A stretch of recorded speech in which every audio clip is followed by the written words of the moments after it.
Hello and welcome to Savannah Alalea TV, where you learn to listen to your intuition and create a life that you love. There are no gurus here because you are your own guru. I'm simply here to remind you to pay attention to that guru inside of you. Unsure if you have a guru inside of you? Trust me, you do. We all do. And when you learn to listen to it, that's when magic happens. I used to book my day solid. I'd start at 5 in the morning until 11 p.m. at night. I'd include 20-minute breaks, but it was a fully structured day. No space for anything extra. But as I'm sure you know, unfortunately, life has other plans and there is always something extra. I got to the point where I was working 7 days a week. I was booked for months in advance. I felt like I was in a time jail, consistently facing a list of more things than I had time to do. Realising that this was an issue and determined to find a better balance, in 2012 I threw out my calendar for 2 years in order to discover how to find a better pace for myself and learn how to set healthier boundaries.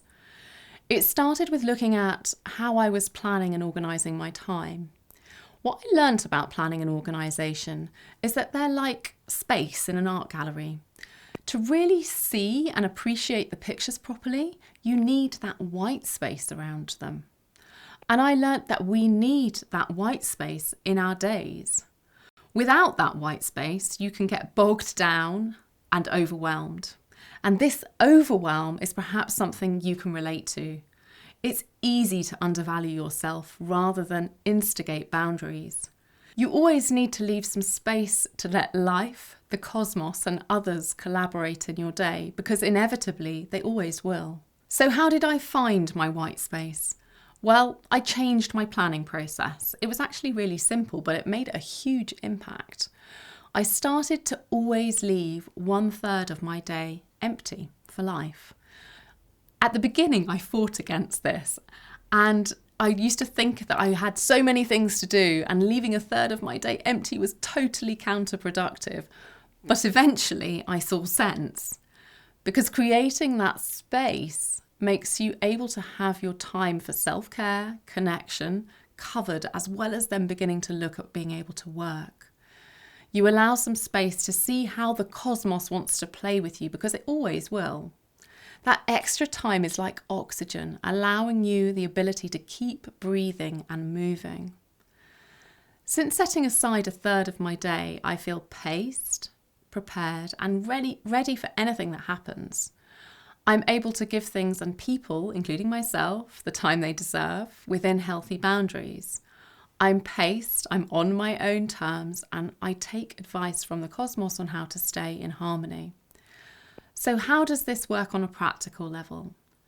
To keep white space in your day, I suggest you give yourself one big thing, and then perhaps 2 to 3 small things to achieve in that day. You may get way more than that done, but once you get your first big thing done and the 2 to 3 small things, your mind is like, I'm winning, and the rest of the day is basically gravy. Then if you have more time, because sometimes you will, you can do more if you want to, but then you've already won your day because you've done the things on your list first.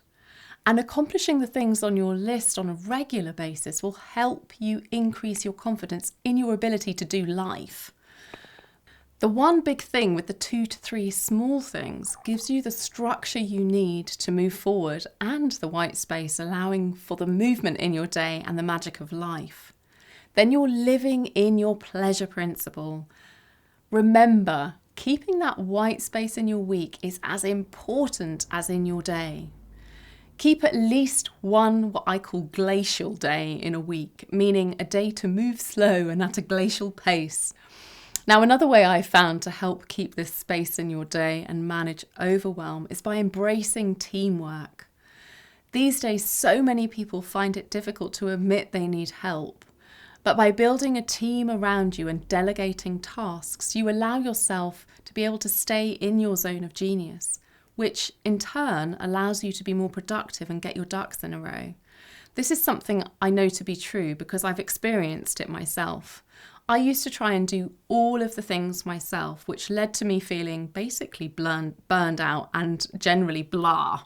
And until I finally decided to get some support. When I did that, I surrendered the armour of perfectionism that had held me hostage and stopped me from delegating for years. And instead, I embraced collaborating all around with an amazing team that I now have. I am so grateful I gave myself the time I deserve in order to be able to bloom. And I'd like to cheer you on to do the same because you deserve this too. Allowing yourself to be what I call whelmed, and yes, it is actually a word, can become a joyful place to frequently visit where you gain the joy of many things colliding into your day. It keeps things always unusual, unexpected, and revealing about where you stand within the cosmos. Today and every day, remind yourself that you have a choice. Find your white space and pick your big thing for the day, and then delegate where you can. Remember, trust your instincts. Follow your intuition because the world needs your voice and the magic it brings to us all. If you've enjoyed this video and feel it could really support someone you know to unlock and live their potential, then feel free to share it forward. I would love to know in the comments below this video or send me an email about the things that you decide to do. I look forward to reading your stories in the comments. Jump on my mailing list to stay reminded and connected with your intuition and some special things that I like to send over an email. I look forward to chatting with you next time on Savannah Alalia TV. Take care and talk soon.